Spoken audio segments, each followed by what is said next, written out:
Hello and welcome to Emergence, Leading from the Field. My name is Artemis Evangelidi and I am your host. This podcast shines a light on courageous leaders from around the world, leaders who are shaping the future in bold and inspiring ways. Moving beyond the boardroom, we feature authentic conversations with guests, the change makers, the visionaries, and innovators who are leading from experience, purpose, and heart, from the field where transformation takes place. These are conversations with people who are listening deeply, acting boldly, and are doing their part to shape a more conscious and connected world. Our conversations will offer a rare glimpse into how our guests have overcome challenges while spearheading innovations that have enabled them to lead from the front lines. Be inspired as our guests share their journeys. Today, I am absolutely delighted to welcome all the way from London, Scott Robinson, to the show. Scott is a director at Deutsche Bank in the UK in the Transaction Policy and Advisory Group, a certified yoga and mindfulness teacher, and the founder of Yogi Banker, a platform supporting health, well-being, and conscious leadership in the financial sector. Combining decades of experience in finance with a deep commitment to inner development, Scott helps professionals manage stress, enhance resilience, and build sustainable well-being in high-pressure environments. His journey began in response to the demands of the industry and led to transformative practices that brought greater clarity, balance, and strength, both personally and professionally. Through yoga, mindfulness, and a relational approach to leadership, Scott now supports others in reconnecting with their values and cultivating a healthier, more compassionate culture in finance, one where performance and well-being go hand in hand. Scott, welcome. I'm delighted to have you on the show today. Thank you so much, Artemis. It's a pleasure to be here. You've had such an interesting journey. So more than 2 decades working in finance in London and I'm sure other places that you'll share with us, Mm, and to founding Yogi Banker and yes, becoming a well-being advocate and teacher. It's a real shift for you. I think yes. I'd love to start with your story and, share with our listeners. So you started off in finance. What was it that drew you into that world? Yes, so I started in finance and still am in finance. It's really interesting. I guess my interest in finance started where way back in school, where started in year 9 in secondary school in Sydney, and I started studying business. And I was very lucky. I guess if you look back at your life, there's pivotal moments or people who really guide or help you or start to shape your interests. And I had one excellent teacher who really allowed me to shine in the area of business and business studies, all the way to from doing well at school to becoming fourth in the state in business studies. And so I also studied economics. So I was always very interested in commerce, economics, finance, things like that.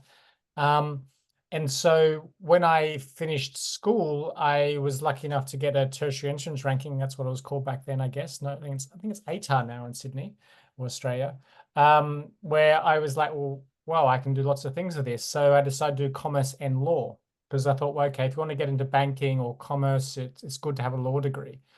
So I got a law degree and a commerce degree. And I started to work in my fourth year at law school as a part-time paralegal at then was Allen Hemsley, which is now Allen's. And I was in the finance and tax division as a paralegal. And so I guess I'm immersed in the world of finance from an Australian perspective. And so naturally speaking, that just led me on the path. And then I think again, connecting all the dots, there was a partner or a senior associate at the time who came from a prominent London law firm, Allen and Overy, in their derivatives group. And he connected me with a lady over there in the Allens, sorry, in Allen, A&O, Allen and Overy. And I got, I guess, a research assistant or paralegal role with A&O for 1 year in London. And how it all started for me is that once I finished my law degree, Allen's gave me an offer to work as a graduate, but I went to the UK like a lot of other people just for a year initially or two. But for me, it turned out to be a 20 plus year career.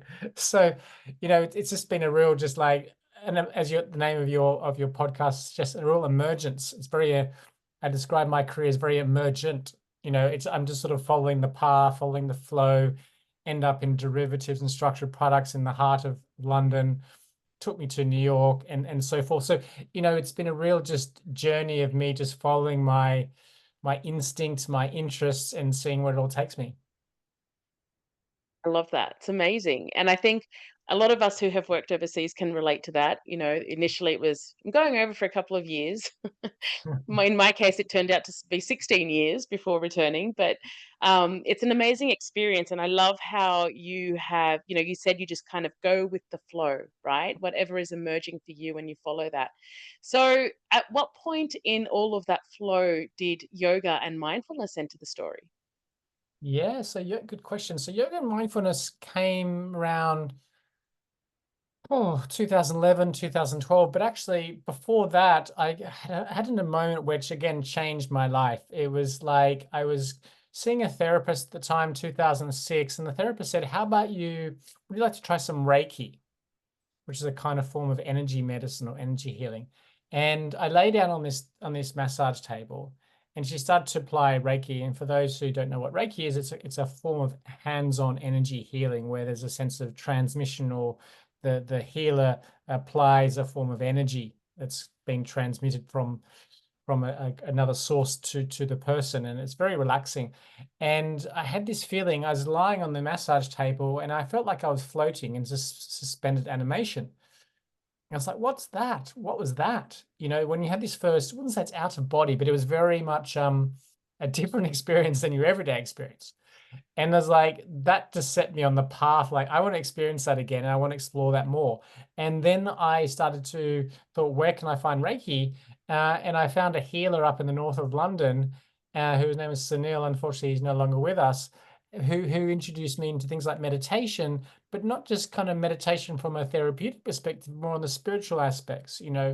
Um, and I got talking to him, and I ended up learning Reiki 1 and 2 and so forth. And that just set me on the path.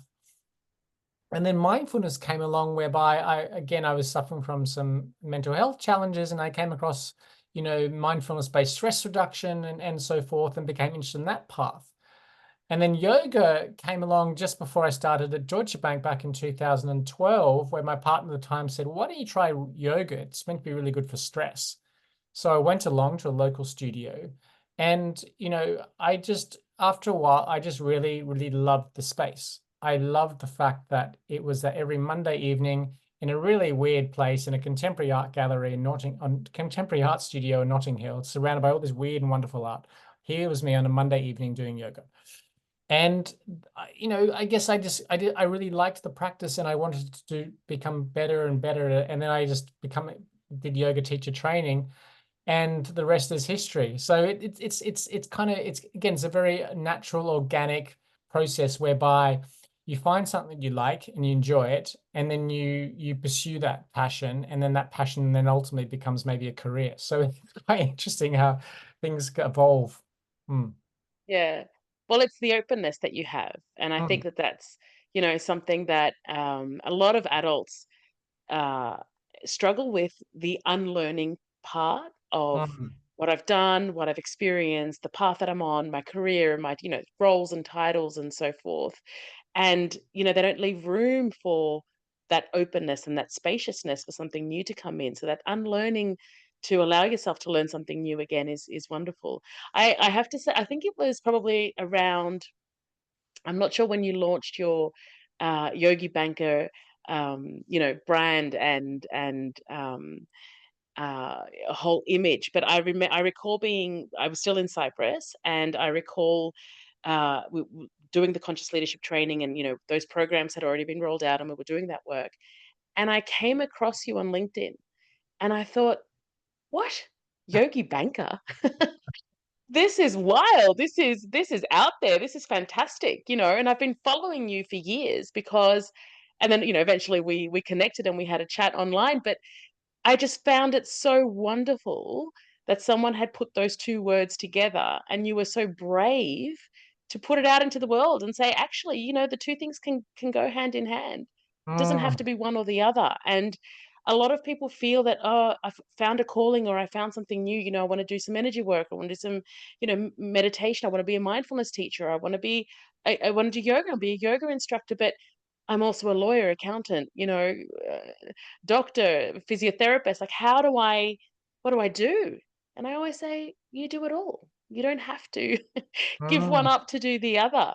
So what has that experience been for you in terms of, you kind of laid that foundation. I dare say you were a bit of a trailblazer in stepping out and doing Yeah. that. Yeah, good question, Artemis. So I mean, Yogi Banker actually started as a blog. I was remember in Paris with my partner at the time, and she said we're walking on this street, and so what shall we call this blog? And Yogi Banker, yeah, that's it. And it was just like, okay, put those two things together. And initially, the blog started me anonymously because I was quite nervous about coming out. Like, who's this guy doing this yoga and banking thing? And then actually I got my first break in a magazine called Balance. And I wrote an article for them about how the two can come together. And I was bringing a more spiritual aspect to it in terms of yoga acting as a kind of almost like a conscious agent to the financial sector and so forth. But you're absolutely right. I mean, I think the interesting thing about me and Yogi Banker is that you're absolutely right. I'm not the only Yogi Banker out there. I was the first, probably the one who's probably grabbed the brand and the hashtag and the URL and so forth. Because in my journey so far, I've met many Yogi Bankers on Instagram, and they were like, "Oh my God, you're the first." But there are others out there, and I think this is it. In my travels and experiences, I go to retreats, I go to classes, and oh, you work at JP Morgan, you work at Deutsche Bank, well, and you do yoga. The thing is, because we're multifaceted, because we have different aspects to ourselves, we're not necessarily one or the other. And if you're brave enough just to soften the outside exterior and go into the interior and allow yourself to be vulnerable, even or just be even comfortable in these spaces, which for men particularly can be a little bit intimidating, very tends to be very female oriented, at least yoga is, and going into these spaces. But if you feel comfortable in your own skin, then suddenly this whole sense of new or you emerges because you feel so comfortable. And then you've got this all other life, which deals with your other archetype or other side of your personality.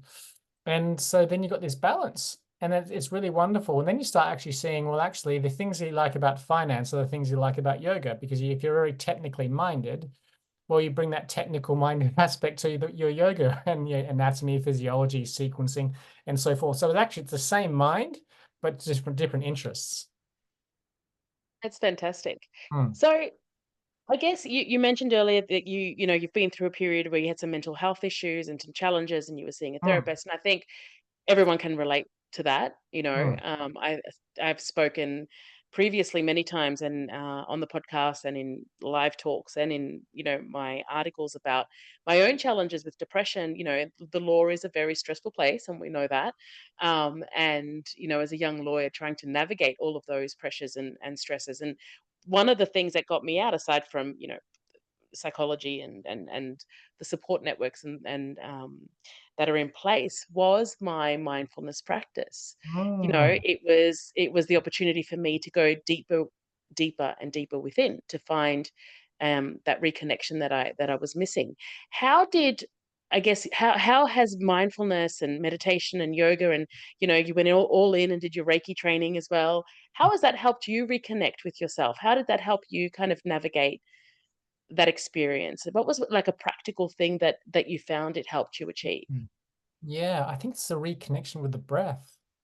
You know, Mm, if I bring it down to one aspect, it's the breath and this felt sense of life force within. That's probably a little bit of quite a strong word, but it's a sense of coming home to yourself. And I think getting out of the all that mental chatter and the constant activity that goes on in the mind, just to come back to yourself, reconnect with your breath. Um, that, in a very kind of reductionist way of thinking about therapy, is for me been the key. John Kabat-Zinn, you might know, he's kind of one of the founders of modern mindfulness. Always about each moment, each breath. It's a very kind of simplistic way of describing mindfulness, and mindfulness is much more than that. but really on an individual level, if we can reduce our focus to that moment, and then there's a space. Oh, hang on, I'm those thoughts. I've got some space. I'm creating a little bit of, I'm softening. I'm actually just being. I'm moving from doing to being, and the yoga is the same too, because as much as I can do fancy asana, I actually really like the moments of just sitting, and you see that same commentary from teachers as they become older or more wise. It's the simple poses where you just become still, and it's that essence of coming back to yourself, that otherness within, is where I think these practices shine, because we live in such a go go go dominant culture of doing, and actually if you can just separate yourself at one point, at one moment, from all that, then everything just becomes that much easier in life. Absolutely. Mm. It's amazing how we forget to breathe. Mm. And oftentimes if I'm teaching, and I'm sure you've experienced this as well, when Mm. you say, "Where's your breath? Have you Mm. been breathing, or have you been holding it? Like what's happening with you? What are you noticing?" Yeah. And people are often, "Oh my gosh, yeah, I haven't actually been breathing." It's such an interesting, simple practice, right? But the realization can be quite huge. So tell me a little bit about your colleagues and the people around you. Have they been leaning into these practices, watching you kind of take this road, and seeing how much it has benefited your own experience? Yeah, it's a really great question. So for me, when I did my yoga teacher training, uh, I initially went there just because I wanted to do it. I was getting quite proficient at asana, and I wouldn't say I'm type A personality, but I'm just like, I want to do something. I want to do it to the next level. When you find something you like, so everyone said, "Oh, just do yoga teacher training for yourself, and you go deep and all that stuff." But something happened in this month in Bali where, I was in a shala by the beach, and it was quite tough, both physically and mentally. And I came out the other side. Oh, well, there's a teacher there. And so, but I wasn't ready to quit banking. I still quite like banking, and enjoy it. And obviously living in London isn't cheap. So it was naturally speaking, well, let's continue with banking. Let's bring the yoga to the banking world. And so I started off initially with a class every Friday morning with my colleagues. And they all loved that. There were people in my group had specific health issues and so forth. And it just really allowed them just to have some space, some working mothers and so forth. And then, it all went from there, whereby after a period of time, we were given an opportunity to introduce this across the bank. Initially, it was outside the bank, then we were allowed to bring it inside the bank. And when we started doing it inside the bank, it became a whole process called DB Yoga.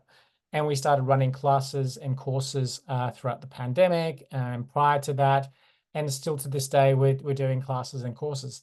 So and then the mindfulness came too on top as well. So it's been very organic. It's been very just, I don't know, very, very enjoyable, because I think I've had so much great feedback, whether it be during the pandemic, helping people grieve over the loss of loved ones, or just helping people just relax, or help people become more flexible, or whatever it is. It's so much variety and feedback, but I've helped so many people, and that's been so good, because most of the work I do for my yoga teaching is pro bono.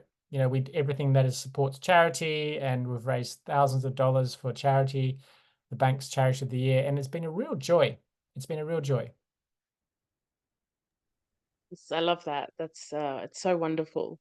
And just picking up on some of the things that you've said, and I guess for our listeners also, they're probably putting the pieces together. Your approach to well-being is multifaceted. It's not Mm. just one thing. What would you say to someone who is, starting out on a journey of exploring what they need, what well-being looks like for them. What's a tip that you could give to someone from your own experience about how to look at well-being as something that is multi-pronged and, a holistic a holistic approach to well-being? It's a good question. So my approach to well-being these days has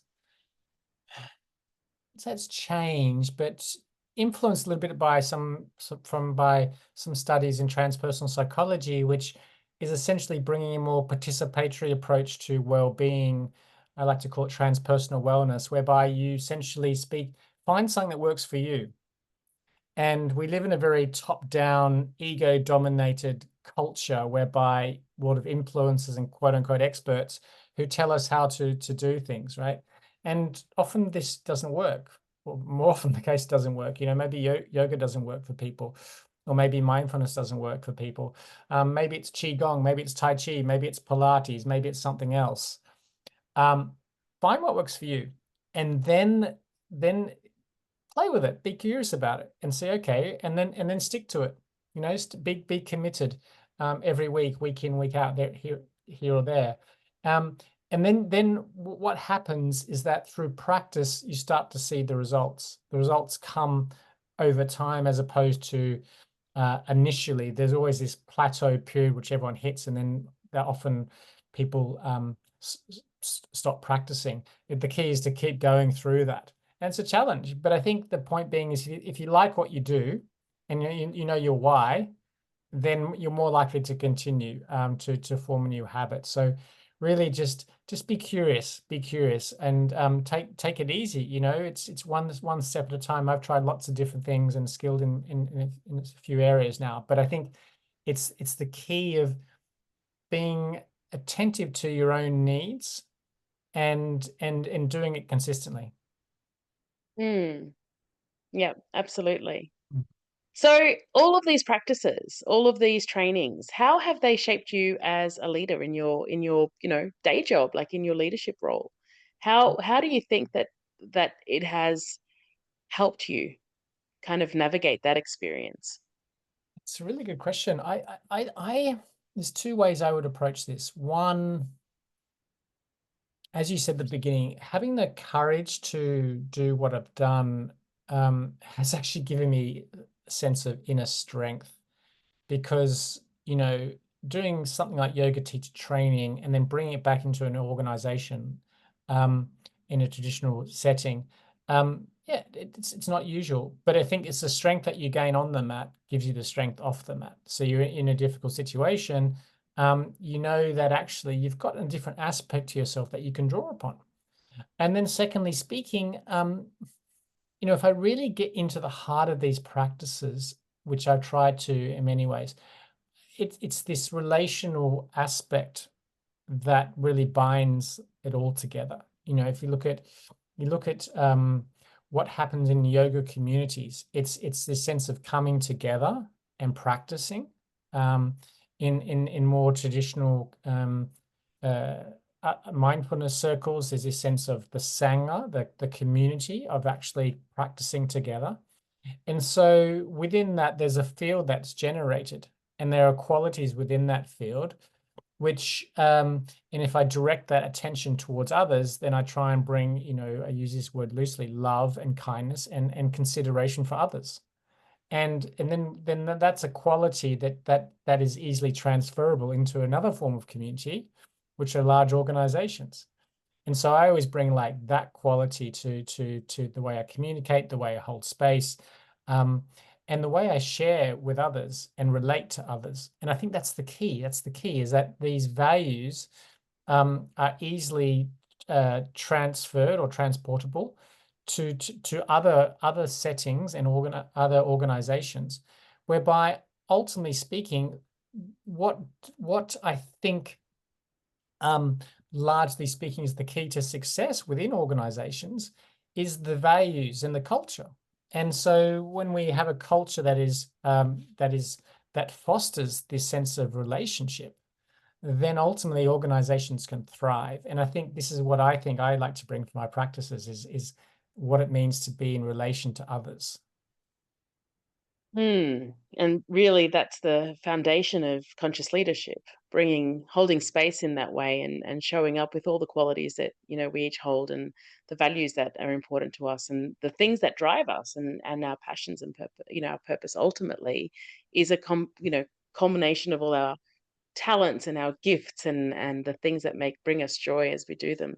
So, taking that a little bit further, then I'm going to push you a little bit on this one. Sure. How do you see consciousness and leadership, I guess, intersecting in the world of business, of finance, of law, of all these, traditionally very analytical, A type professions that you and I are both a part of, and also professions and industries that do have very high levels of stress and overwhelm and burnout. Mm. Can you see that kind of blending of consciousness and leadership playing out in real time? Yeah, I see it in the area of well-being.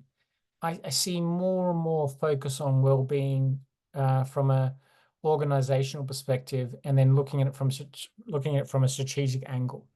And I think there that, when we move the conversation about well-being from not just yoga classes and mindfulness classes as from a benefits perspective, as valuable as they are, um, to embedding that within an organization. And then what is consciousness? Consciousness ultimately is I always like go back to etymology. Consciousness means with knowing, right? And so what do we mean by that? What do we mean by that? Well, we bring the values to the way we lead, right? As I describe, it's being mindful of others, and when we create cultures which are compassionate and mindful, then we're bringing consciousness to those organizations, because the issue that we face is in the traditional corporate, I guess the traditional corporate mindset is focused purely on profit. I think more and more organizations today are waking up that yes, profit is important, um, but ultimately speaking, I need to look after my staff, and I have responsibility to stakeholders too. Now it's a challenge, and I'm not saying it's an easy thing to execute, but really, today more and more organizations are realizing that things related to non-financial objectives are just as important as financial objectives, and regulators are also demanding the same too. So really consciousness and leadership are becoming more like intertwined, because there's so many ways which organizations are, I guess, deeply interconnected within the fabric of society, that they have roles and they have duties. And I think to that extent, you really people are just becoming more mindful of their impact upon the environment, and also the impact upon their stakeholders, including the staff. Yeah, that's a really wonderful way to put it. Um, I guess looking at all of these industries as kind of mini systems within the bigger systems that Mm. we're all a part of. What would be one thing that you would love to see shifting or changing in these broader systems? If you had a magic wand, what would be the one thing that you'd be changing today if you could? Yeah, it's a good question. I think for me, I would like to see I would like to see the way we account for, and you're already seeing this already, but it's still work in progress. The true cost of doing business is fully factored into how companies ultimately account for and report their financials. And I think because we're all collectively waking up, we are waking up, whether it be sustainability, diversity, inclusion, culture, conduct, and integrity. We're waking up that, collectively speaking, we need to think of others in all those various dimensions. And so, what that means is basically that the way we see traditional um, accounting for financials within organizations through measures of profit and loss and balance sheet is only reflecting the financial side. It's not reflecting the non-financial side. And I know people in organizations who are looking to bring more value impact accounting and so forth. But I would like to see that more mainstream as opposed to just Mm. pure measures of profit and loss as the kind of the leader, or shall we say the thing that people sort of focus on exclusively. If we bring more balance, okay, there's the profit and loss, how it's traditionally accounted for or reported, and then there's the non-financial, which is sort of held in equal weight. Then you've got Mm. things to compare, because then you can see, well, okay, well, this organization is impacting X or this particular aspect in a particular way, but it's making so much money this way. You know, what's equitable, what's fair, what's right in this circumstance, and then disclosure becomes a way of where you hold people to account, because disclosure is the binding measure whereby, ultimately speaking, organizations are held to account for. And so that we Mm. more transparency, I think, on the non-financial side.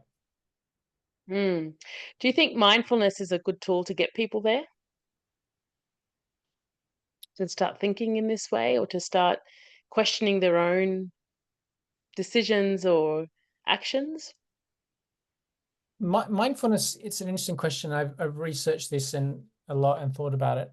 Um, Mindfulness in of itself is only useful if you have the values, ethics, and wisdom which ultimately support the practice. And what I mean by that is that, ultimately speaking, unless mindfulness brings a more social and political aspect to the practice, then mindfulness can become a very individual reductionist type approach, where people just become very focused on what they're doing, that's what they do.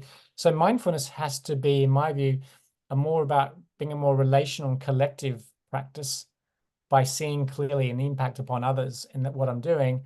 And that's where you bring the more ethical side, and then you bring the whole wisdom side in terms of the interconnection and realization that we're all ultimately part of this one community, global community.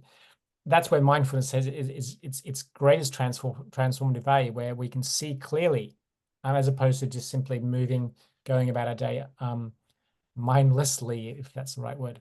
Yeah. Mm. Mm.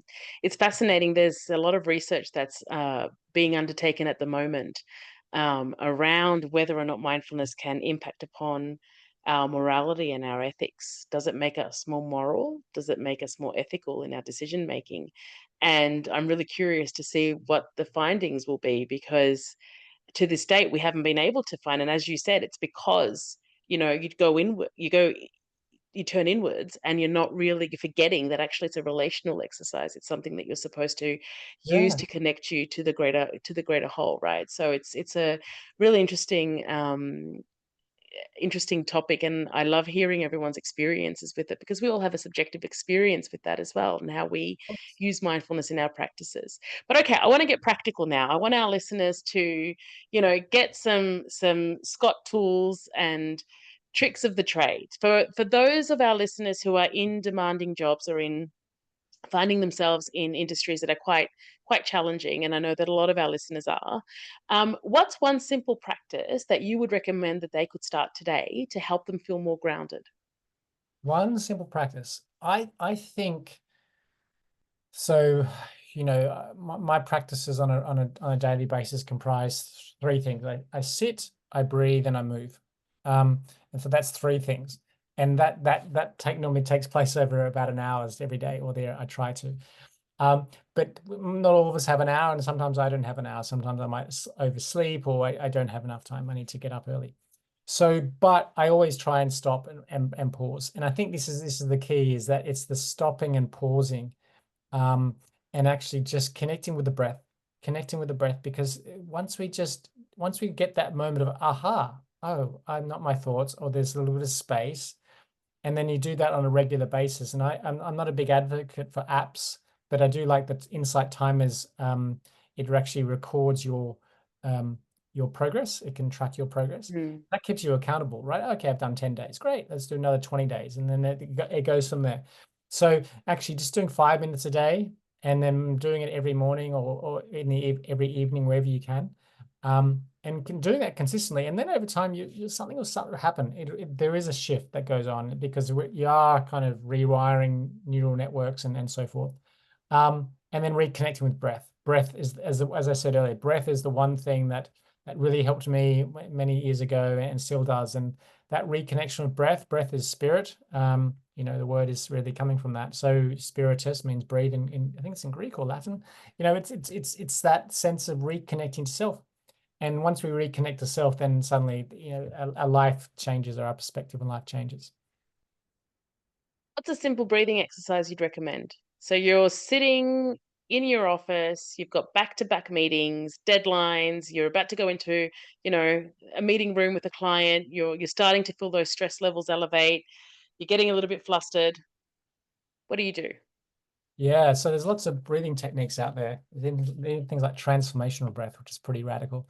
But what I would propose is simply just probably what is described as diaphragmatic or belly breathing. And it's actually more of a conscious breath whereby you direct breath into the abdomen.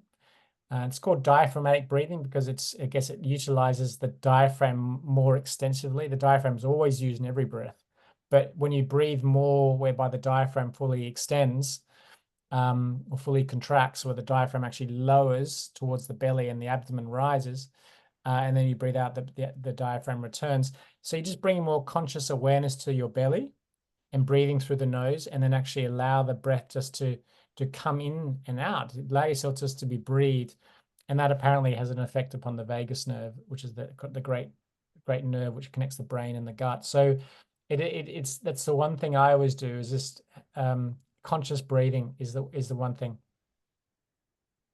Thank you. So looking ahead, we're standing in the field, it's the emerging future. What's coming for Yogi Banker? What's the next phase? Yeah, it's a good question. So I'm really I'm in my end of my second year, about to start my third year in my master's. I'm doing a program in consciousness, spirituality, and transpersonal psychology, which has been really interesting because it's really brought this whole relational field out there, or to forefront in terms of my own interests. So for me, it's this balance between meeting individuals and their needs, um, because I understand that, there's a certain evolution that takes place from a consciousness perspective, and we have to meet people where they are. So I'm very much focused on the individual in terms of meeting people where they are and their needs. But I'm also interested in this whole relational field, as I keep stressing. And what does that mean from holding space? What does it mean the way we communicate?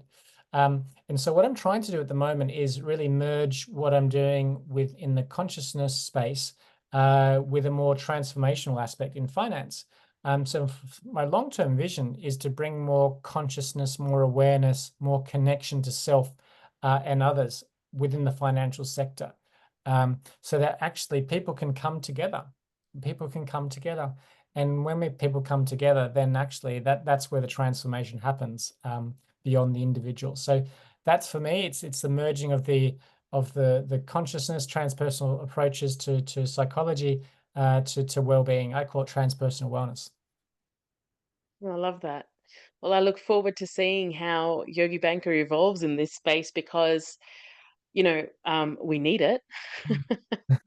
And I'm sure that all the people who are working in finance who, can hear this and see this and have, you're holding space for them to see that this is possible, that you can still do this job and you can still be in this environment and, be the best that you can be and love what you're doing and have a passion for your work, but bringing this element of wellness and consciousness and, mindfulness and balance back Mm, into the industry.